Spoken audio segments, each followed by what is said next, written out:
बरसात का मौसम किसको अच्छा नहीं लगता, लेकिन उसी बारिश के दौरान जब आकाश से कड़कड़ कड़कती बिजली गिरती है, जिसे तड़ित, वज्रपात और इंग्लिश में लाइटनिंग कहते हैं, तो धरती का प्रत्येक जीव सहम सा जाता है। क्या आप जानते हैं कि आकाशीय बिजली में 1 करोड़ वोल्ट से लेकर 10 अरब वोल्ट तक का वोल्टेज होता है, जबकि हमारे घरों में जो बिजली आती है उसका करंट सिर्फ 220 वोल्ट ही होता है। करंट की बात की जाए तो आकाशीय बिजली में 10,000 एम्पीयर तक का करंट होता है और तापमान 30,000 डिग्री सेल्सियस से भी अधिक होता है, जो कि सूर्य के तापमान का 6 गुना ज़्यादा होता है। और धरती पर गिरने की इसकी रफ्तार लगभग 3 लाख किलोमीटर प्रति घंटा होती है। आखिर आसमान में कैसे बनती है ये बिजली? वैज्ञानिकों के अनुसार गर्मी में पानी भाप बनकर ऊपर उठने लगता है और ऊपर उठते हुए हर 165 मीटर के रेशियो से भाप का टेम्परेचर डाउन होने लगता है, जिस वजह से ये ऊपर जाते जाते बर्फ़ के छोटे छोटे टुकड़ों यानी आइस क्रिस्टल्स में परिवर्तित हो जाते हैं और वही बर्फ़ वायु के बहाव में आपस में टकराती है, जिस वजह से उनमें घर्षण होता है, जिनकी वजह से बादलों में पॉजिटिव चार्ज और नेगेटिव चार्ज उत्पन्न होते हैं, जिनके आपस में मिलने से स्थिर विद्युत यानी स्टैटिक इलेक्ट्रिसिटी उत्पन्न हो जाती है, जिसे बिजली का चमकना या कड़कना कहा जाता है।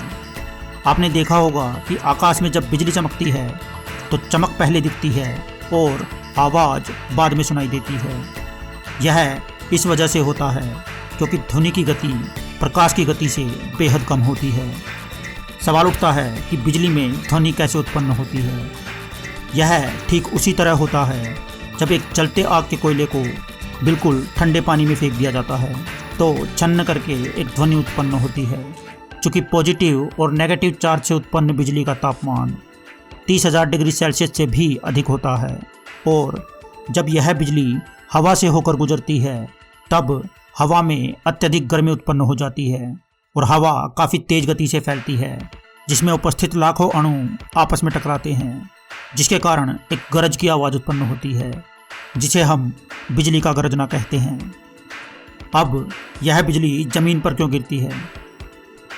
जब बादलों में आवेश का संतुलन बिगड़ जाता है तब पॉजिटिव चार्ज बादल की सतह से ऊपर चले जाते हैं और नेगेटिव चार्ज बादल की सतह के नीचे आ जाते हैं।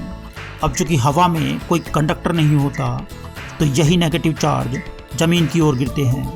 बरसात के दौरान तेज़ हवाओं के कारण धरती पर उपस्थित घास या पेड़ पौधों में या कोई इंसान खुले आसमान के नीचे खड़ा हो, उसमें भी घर्षण के कारण पॉजिटिव और नेगेटिव चार्ज उत्पन्न हो जाते हैं और जहां बादलों से गिरे नेगेटिव चार्ज ज़मीन पर स्थित पॉजिटिव चार्ज से मिलते हैं, वहीं बिजली उत्पन्न हो जाती है, जिसे हम बिजली का गिरना कहते हैं।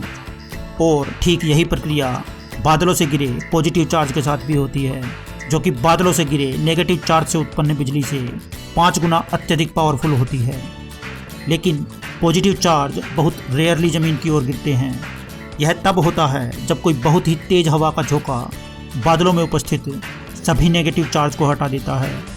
तब पॉजिटिव चार्ज ज़मीन पर नेगेटिव चार्ज खोदते हैं और जहां इनको नेगेटिव चार्ज मिलते हैं वहीं बिजली उत्पन्न हो जाती है।